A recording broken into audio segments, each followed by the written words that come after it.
Kaj lahko naredimo na promocijah zato, da bi bile učinkovite? Pri izvajanju promocij lahko ponudite določene popuste, vendar samo za tiste izdelke, vkoliko se gre za izdelke,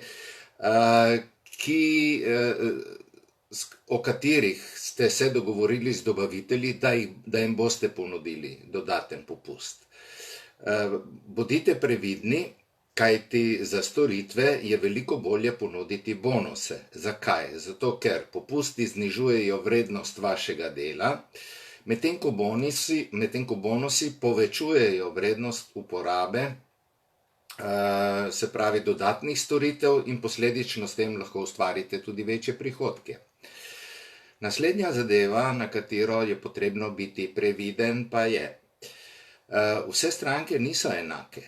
Nekatere so pripravljene potrošiti več, druge manj. Ravno tako imajo ene večje želje od drugih, zato je pomembno pred promocijo vedeti, kateri ciljni skupini naj bi bila promocija kot taka namenjena. Torej, ne delati promocije kar posplošeno, samo da je za vseh, samo da nekaj naredimo. Vedno morate imeti ciljno skupino izbrano, kajti edino tako boste lahko bili uspešni. Naslednja zadeva, na katero morate biti ravno tako pozorni, je, da nekatere stranke se zaradi različnih okoliščin ne morejo udeležiti promocije, vendar si pa želijo imeti še vedno te ugodnosti, ki so namenjene promociji. Dejstvo je, da stranke morajo vedeti, katere so koristi in do kdaj te koristi lahko izkoristijo. Torej, ne prelagati datume, ne podaljševati določene ugodnosti in tako naprej. Točno do določenega datuma, v določenem terminu je določena ugodnost. Tisti, ki izkoristi, tisti, ki pač ne, je to zamudil in bo naslednjič imel seveda dodatno priložnost. Še ena stvar je, oziroma še dve sta zadevi, katerimi moramo posvetiti nekoliko več pozornosti.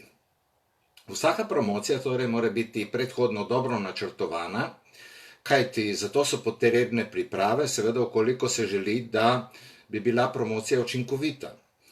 Kaj pomeni, da je promocija učinkovita? Predvsem pomeni to, da je dohodkovno uspešna. Mora prinašati finančna sredstva, če ne, promocija ni uspešna. Torej, ni pomembno, koliko je ljudi na promociji, koliko je bilo obiskovalcev, ki bojo enkrat kasneje trošili.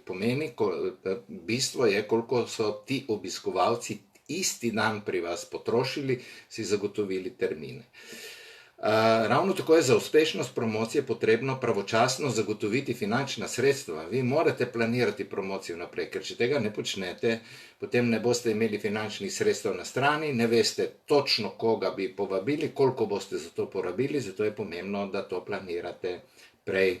Torej, predlog današnjega dne se glasi: uspeh promocije naj vedno temelji na številkah in ne na všečnosti oziroma številu strank, ki so se odločile za obisk promocije. Promocija mora biti profitabilna. Kako to narediti, se boste naučili na naši akademiji. Enkrat, ko boste spoznali vse napotke, vse izzive, vse informacije, vse predloge, kako izvajati učinkovito promocije, boste postali veliko bolj sigurni, veliko bolje boste ustvarjali seveda prihodke in si boste olajšali delo. Torej, če želite biti napredni, če želite narediti en korak pri vašem poslovanju, se pravi pri poslovanju vašega salona, je sedaj pravi čas, da naredite ta korak. Lepo se imejte, lep dan še naprej in jutri bomo predstavili pač eno novo tematiko, ki bo ravno tako uporabna in zanimiva. Srečno in lep dan.